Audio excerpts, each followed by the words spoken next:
Hi, everyone. Welcome to Sunday's Other Scriptures for May 11th, also Mother's Day, incidentally. And actually, I kind of like that coincidence because the readings for this particular Sunday are all focused on the Good Shepherd. It's often called Good Shepherd Sunday. And that right there is a hint at the thread that ties all of our readings together. But there's something nice about the idea of Mother's Day when we honor those who nurtured us, falling on the same Sunday as Good Shepherd Sunday, when we talk about Jesus as the shepherd who nurtures us. Not that shepherd is necessarily or at all a feminine image, but the essence of being a shepherd is love and devotion and care and sensitivity to the needs of the sheep. So, our first reading for this Sunday, at least the way we're arranging it, is from the Revelation given to John. And this particular section, Revelation 7, is a glimpse into the throne room of heaven. And where it ties into our other readings is that Jesus is presented as the Lamb who was slain, who's now alive again. But not just the Lamb, he also, towards the end of this verse, is the shepherd. He's the one who you have all this untold multitude in heaven. And I can never quite figure out how the Jehovah's Witnesses can come up with there only being 144,000 literal people in heaven when that verse is immediately followed by this one that says there's an uncountable multitude in heaven. So that 144,000 is clearly 12 by 12, the number of the church, by 10 by 10 by 10, which is the number of completion or perfection, as in I have 10 fingers, and that means that I'm the way that I was meant to be.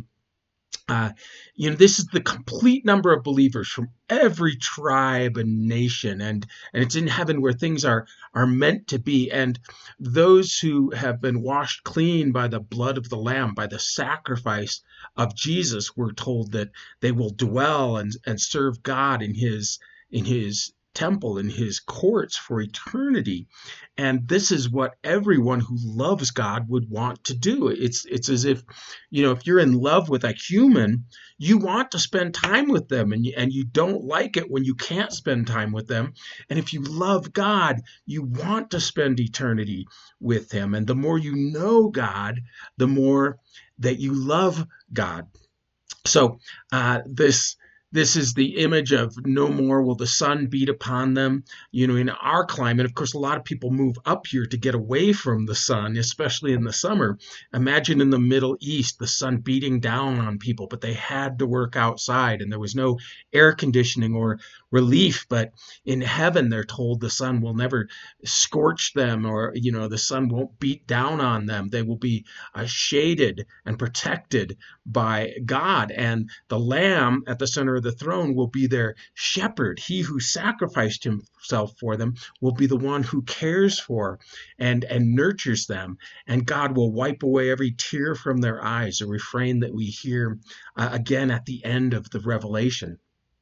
So this is a powerful set of images of God as our shepherd in heaven. It's kind of the ultimate shepherd passage, perhaps only exceeded in our consciousness by the reading for the day that is our responsive reading, which is Psalm 23, where David, who served as a shepherd before becoming a warrior king, uses both sets of images. It starts out famously, the Lord is my shepherd, and he describes things that the good shepherd does. He makes you lie down in green pastures where there's plenty of food, and lie down because you're completely safe. He leads you beside quiet waters because sheep won't drink. They can't drink from rapids, from turbulent waters. He refreshes my soul. The good shepherd would anoint sheep to relieve them from the itching and the irritation of their skin. He guides me along right paths. You didn't want the sheep to be lost. You need to guide them to the right place, right? And even though you walk through the valley of the shadow of death, he still nonetheless, sheep which are notoriously skittish fear no evil because the Lord is with them. and his rod and staff comfort them. Why do the rod and staff comfort him? Because the rod and staff aren't for beating the sheep.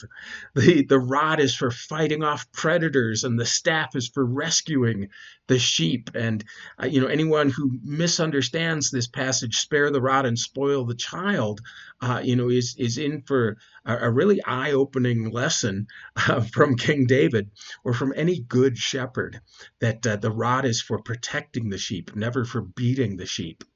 And so spare the rod, spoil the child means that you will spoil your child if you don't protect them from the things in this world that will hurt them, that will corrupt them. So then the image shifts to a royal banquet hall where David has been made king, and as you know, he had many enemies, and yet God prepared a meal for him in the presence of his enemies, where he was completely safe, and he was shown to be the one for whom God provides, just as we will. And our head is anointed with oil. Think of a time when your hair got dusty all the time and there was no shampoo except oil. In fact, I think there's oil in the shampoo that I use. So this is not such a strange image to us. Our cup overflows. We know what that means. Surely goodness and mercy will follow us all the days of our lives, and we will dwell in the house of the Lord forever. So, famous psalm. And rightly so. Then we shift to chapter 10 of John, which is the famous Good Shepherd passage in the gospel. And in this particular section, it's Hanukkah. They're at the Feast of Dedication, walking in the temple, and the Jews say, well, tell us plainly, are you the Messiah? And Jesus is like, I've told you I was the Messiah, but you're not listening, and you're not listening because you're not my sheep. Now, interestingly enough, Jesus says that people don't listen because they're not his sheep. He doesn't say they're not his sheep because they don't listen, right? In other words, it's God's action that makes us his. And when we understand that we are his, then we're able to comprehend what he is saying to us. I know, a lot of people like to think, well, I came to Jesus. I found Jesus. Well, you wouldn't have been able to if he weren't out looking for you. I mean, it's almost like a cartoon where a sheep that's been rescued by the shepherd is, on the shepherd's shoulders coming back to the flock and says, yeah, boy, he was lucky that I found him. No, he found us. And we respond by following him, by listening for his voice. And then at the end of this passage, Jesus plainly says, my Father gave you to me, therefore no one can snatch you out of my hands. Oh, and by the way, I and the Father are one. That great mystery of the Trinity and the different functions of God, and yet the unity of God. And then we get to the text that I'm going to preach on, which is a passage in which Paul is headed to Jerusalem. He's been warned that he's going to be imprisoned as a result of going there, and yet he insists on going there because he wants to fulfill a vow, because he senses that this is God's will, even though it's going to be hardship, and God is preparing him for that hardship through a warning. And he stops in Miletus, which is on the coast, not far from Ephesus. And he planted the church in Ephesus, so he calls for the elders of that church to come and not miss this opportunity for him to have a face-to-face with them. And this passage is what he told them. He says, you guys remember that the whole time I was with you, I didn't take any money from anybody. I worked hard among you. I was honest with you. And so, because other people are slandering me, but here's what I want you to do. I want you to be prepared, guard the sheep entrusted to you. Here's that shepherd role being passed along. It was passed along to Paul from Jesus, and now Paul is passing it along to the elders in Ephesus, and from that it's been passed along to us. I mean, the word pastor, of course, comes from the idea of a shepherd. But in a more general sense, all of us are in a position of spiritual leadership over someone. We are all called to shepherd the people entrusted to us, including mothers who are called to be among those who shepherd their children. So how do we go about shepherding? Well, first, we guard them from falsehood, and I'm going to focus on that. Secondly, we want to not only be on guard against falsehood, but also be on guard against our own hearts, trust in God's grace, not thinking that we have somehow earned our salvation. And then finally, guard against greed or selfishness. We have this famous passage where Paul repeats what Jesus said, that it is more blessed to give than to receive. And a lot of the memes that I've seen on this have like nicely wrapped presents, oh, it's so good to give gifts to my friends. But notice the context. Paul is talking about the weak. He's talking about the poor, about the vulnerable. He's saying it is way more blessed to give somebody something when they really need it, when they are poor, when they are desperate.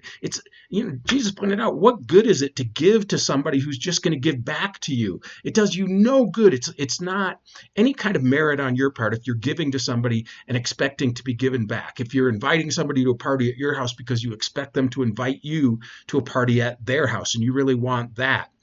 We are called to be like God, to give to those who cannot give back. So, and by the way, that again could easily be a reference to parents. They parent children with no expectation, at least they shouldn't, that their children will ever be able to repay them. And that's the godly part of parenting. So I hope this gives you lots to discuss and enjoy. The Lord bless your study.